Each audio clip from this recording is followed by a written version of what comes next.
Hello everyone, welcome to Barca News. My name is Mo, and Barcelona just dropped more points in La Liga after the disastrous performance at Balaidos against Celta Vigo, where the two drew 2-2, thanks in part to some horrendous mistakes that the team did.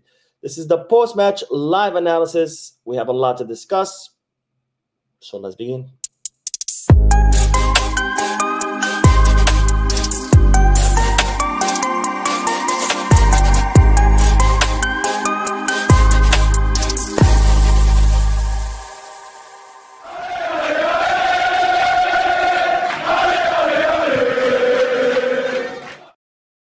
Hello everyone, welcome to the channel. My name is Mo, and this is the post-match live analysis where we analyze Barcelona matches as soon as they end, and where I get to interact with you lovely people in the chat section by reading your comments out loud, answering your questions, and getting the discussion going.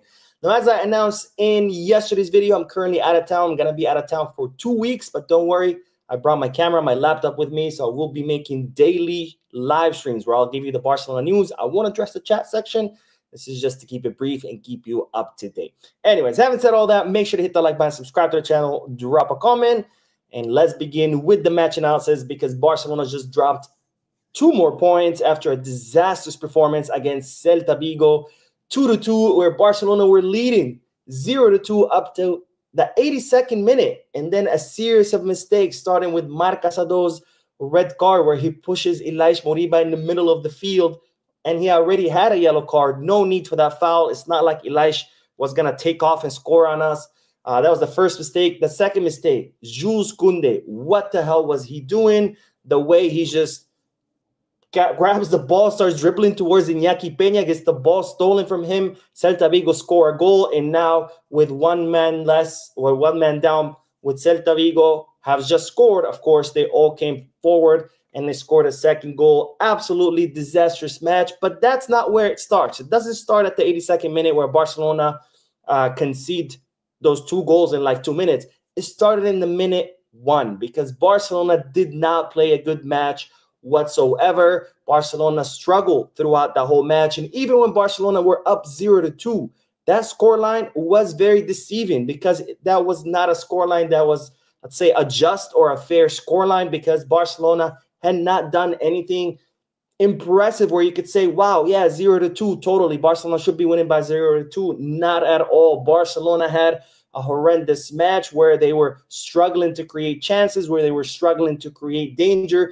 They only had 4 chances of goal, which, yes, they scored 2 of them. But if you want to score more, you have to create more, and Barcelona were not creating. And I think that starts to cause a concern, because we're starting to see a little bit of Lamine Yamal dependency. Now, it's a little bit too early to say that for sure, because Lamine has only missed 3 matches. But when you look at those 3 matches, we were only able to grab 1 point out of 9. That's a very, very concerning statistic, because we are starting to see that we need Lamine Yamal on the field, and more importantly, that we need someone to rotate with our front 3. We need a winger. We need a specialist on the wing to rotate with our front 3, because, yes, we have an incredible trident with Lewandowski, Rafinha, and Lamine Yamal. Yes, they are currently the best in Europe, but as soon as one of them is out of the equation, we're pretty much screwed. We have no firepower, because there's no one to rotate with those 3. And I'm not just talking about Lamine. If, God forbid, Rafinha gets injured, who's going to replace him? If, God forbid, Lewandowski gets injured, who's going to replace him? There's no one to replace any of our front 3, and that's a big, big problem. And this is why Barcelona need to go to the market to bring someone to rotate with our front 3, because right now, who do we have? Ferran Torres, Ansu Fati. Do you really trust any of those players to be the substitutes of Lamine or Rafinha?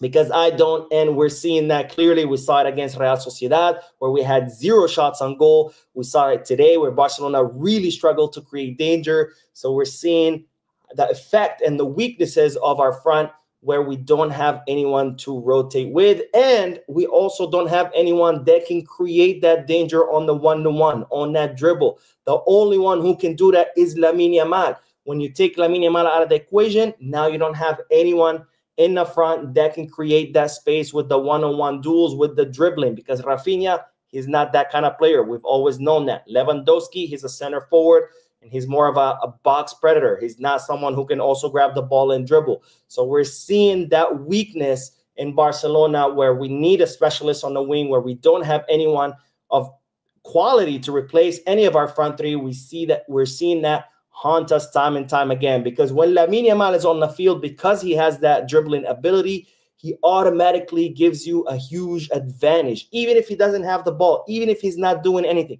even if he's having a horrible match, the fact that you have Lamine on the field, that automatically opens up spaces. Why? Because other teams are afraid of what Lamine can do, so they have to send 2, maybe even 3 guys to defend them. When that happens, what happens? They leave spaces in the middle that Barcelona can exploit.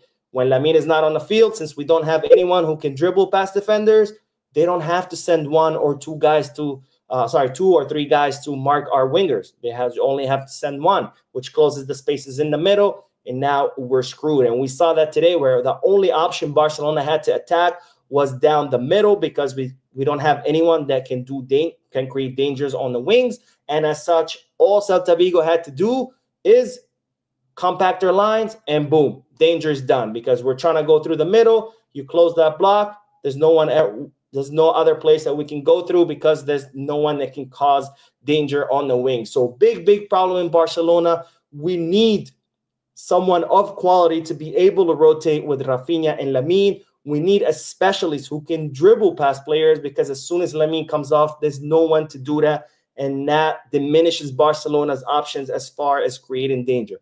The second problem, and I noticed this today a lot, there's a problem right now with the players' performance overall. I think after the wins against Bayern, after the wins against Real Madrid, this team thinks that they don't have to work anymore, that's it. They are the best, and as long as I show up and as long as I'm wearing the Barcelona jersey, I'm good to go. We're going to win. We saw that today a lot. We saw it against Real Sociedad, where players are just not playing with the same intensity. And again, this has nothing to do with conditioning, because a lot of people were like, oh, conditioning. I always said conditioning is not a problem. The problem is the intensity, which is 2 different things. And right now we're seeing it. These players are having a little bit of overconfidence, where they think they don't have to play as hard, and where they think that they already won it all, which they have not. We saw that with Jules Koundé's mistake. When he grabs the ball, he's just like, jogging, like, oh, I'm just at the park with my friends kicking the ball around. No, you're in a professional match. You have to show up from first minute until the last, and that is a big problem. And I hope that this is a big wake-up call for all the players that know, just because you were winning really convincingly and just because you defeated 2 big opponents doesn't mean it's over. The road is still pretty long. You still have to play with the same intensity every single match until the end of the season. Otherwise, we're going to see more repeats of that. So I hope this was a big wake-up call for the players. I hope Hansi Flick can motivate these players, because they are looking a little bit too overconfident.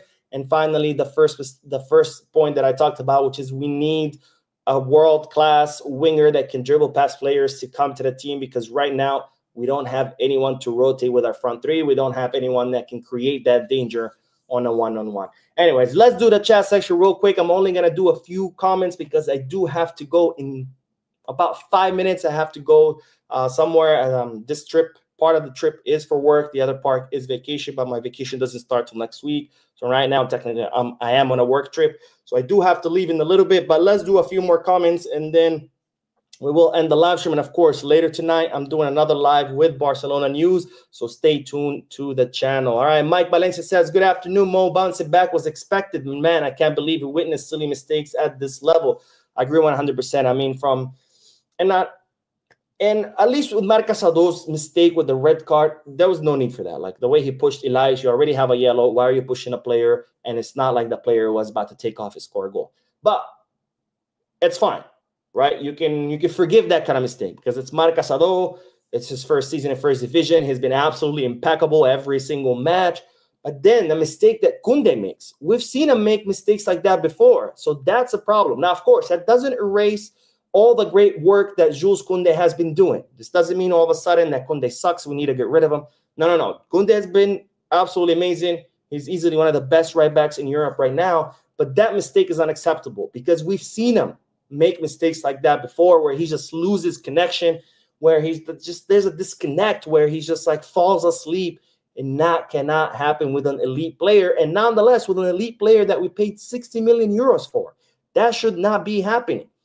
All right, let's see. Blaurana Kule says, a complete and utter meltdown. Disappointed as hell. Me too, my friend. Very disappointed with what I saw today. I mean, you're winning 0-2. Sure, Marc Casado gets a red card, but it's at the 82nd minute. You're telling me you can't hold off a 0-2 lead for 8 minutes? You get scored on twice in a matter of 2 minutes. And not just that, like Celta could have easily won that match. They had plenty of chances where they could have made it 3-2 and not 2-2. Like, and here's the problem with all of this is that Real Madrid, the way they've been playing, just horrendous football, losing matches, dropping points, the way they're doing in the Champions League, they were pretty much on their way out of the race. And we are giving them the race. This is not that all of a sudden Real Madrid have woken up, they're playing amazing, and now they're catching up to us. No. They're catching up to us because we are allowing them to catch up to us. It's like your enemy you've been fighting for years, and then you see him, he's on the floor, he's about to die, and then you go resuscitate him and you give him CPR, and then he wakes up and you're like, oh no, I have an enemy again. It's like, what are you doing? Harniel says, why did Casado do that? We're 2 goals up. Why did he have to attract the second yellow? What the fuck was Koundé doing? I'm so gutted. Again, even with the Casado mistake, which, yes, it is a mistake, there's still no excuse for why the team should not have been able to hold off a 0-2 lead in just 8 minutes. We're not talking about Casado got a red card at the 10th minute of the first half. He got the red card at the 82nd minute. Like, all we had to do was hold off for 8 minutes. You're telling me you cannot hold off a 2-goal lead for 8 minutes? Like, absolutely unacceptable. The Jeff says, I'm not blaming him for the draw, but Casado was the worst player on the pitch today. Lost the ball almost every time, and everyone else looked tired. I don't know if I agree that Casado was the worst player on the pitch. I think our midfield was just not it again, and our defense, right? Today, the defensive mistakes that we made were just horrendous. I think out of all the players, the only player that I can save from this horrendous disaster is Iñaki Peña. Iñaki Peña is the only player that I can look at today and say he's the only one who did great today, because Iñaki Peña today was on fire. On fire. The stops, the saves that he was making, and to think that when Mark ter Stegen got injured, people were like, Iñaki Peña sucks, we should sell him, blah, blah, blah, Chesney, And look at the match, the performance that he put on today. And if it wasn't for Iñaki Peña, this match could have ended much, much worse. Even in the offsides that Celta Vigo had, he still had amazing save. Iñaki Peña was absolutely amazing. One of the very few players that gets my praise today. Yamaz New World Order says, I've been saying we need Rafael Leao, but Super Barca fans keep yapping we don't need anyone. Nobody's saying that we don't need anyone, but we cannot afford Rafael Leao. Do we need him? Sure. We also need Haaland. We need everybody. But we can't afford him. I mean, we could always need a world-class player in any position. Whether you can afford him or not, that's a whole other question. Walter says, do you think we should get David, and are we out of Gyökeres race? Gyökeres race, I never thought it was really that much possible, because he prefers to go to Premier League, plus the 75 million euro tag.